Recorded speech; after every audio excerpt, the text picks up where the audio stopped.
There's a Zombie in My Treehouse by Ken Plume and John Robinson. Art by Len Peralta. Read by Paul Dini and Misty Lee. Life on Cameron Lane was as normal could be.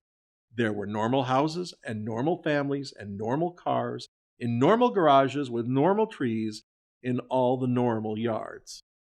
In this normal town, Johnny was a perfectly normal boy.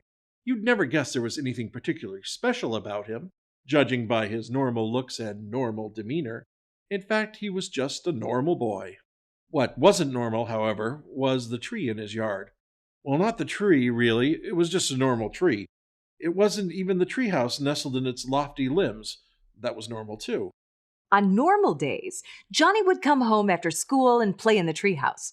Some days he'd rescue a princess from the evil dragon that perched menacingly in the topmost heights of the old oak tree.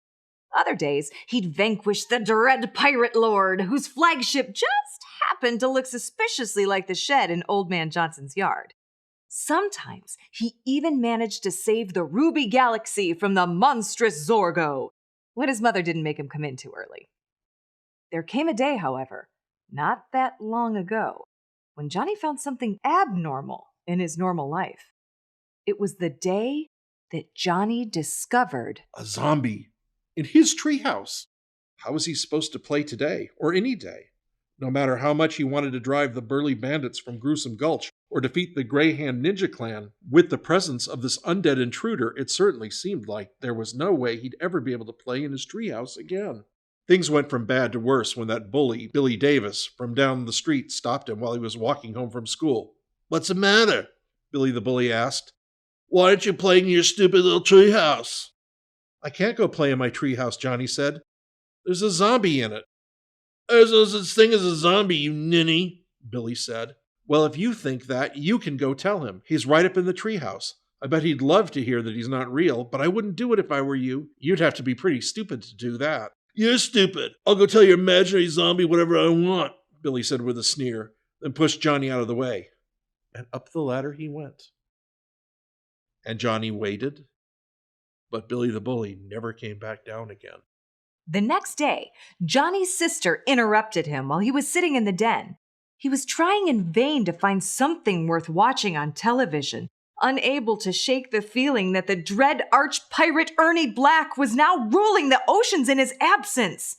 "What's wrong with you?" his sister asked. "Why aren't you out in your treehouse pretending you're a cowboy or a princess or whatever it is you do out there?" "I can't go pretend in my treehouse," Johnny said. "There's a zombie in it." "Ugh, that's silly. There can't be a zombie in your treehouse. Zombies can't climb trees," his sister said.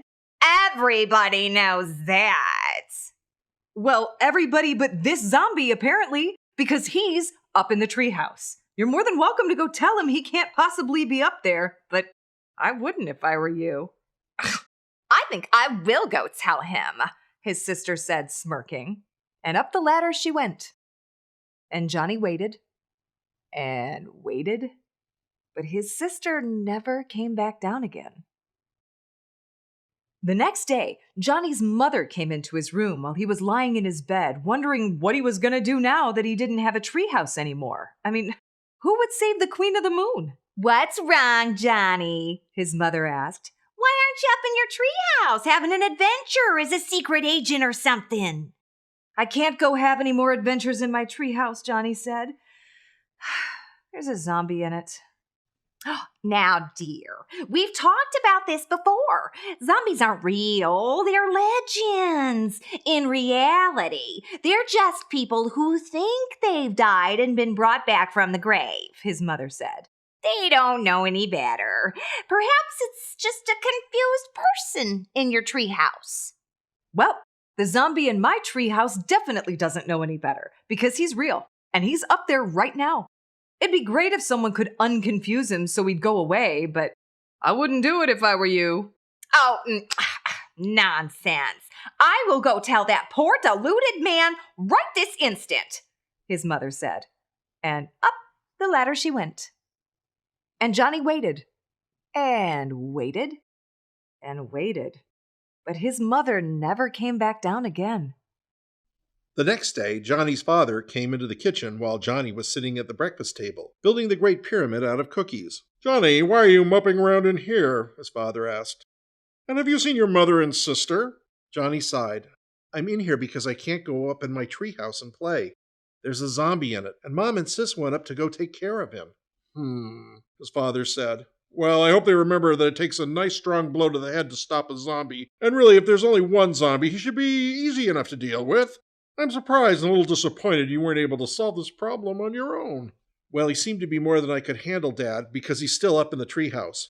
Maybe you could show me how to do it, so I could have my treehouse back. I'd be sure to take notes so I could handle the next one, but maybe you should get some help, just in case." "Oh, poppycock, son. If it's only one zombie, I won't need anyone else.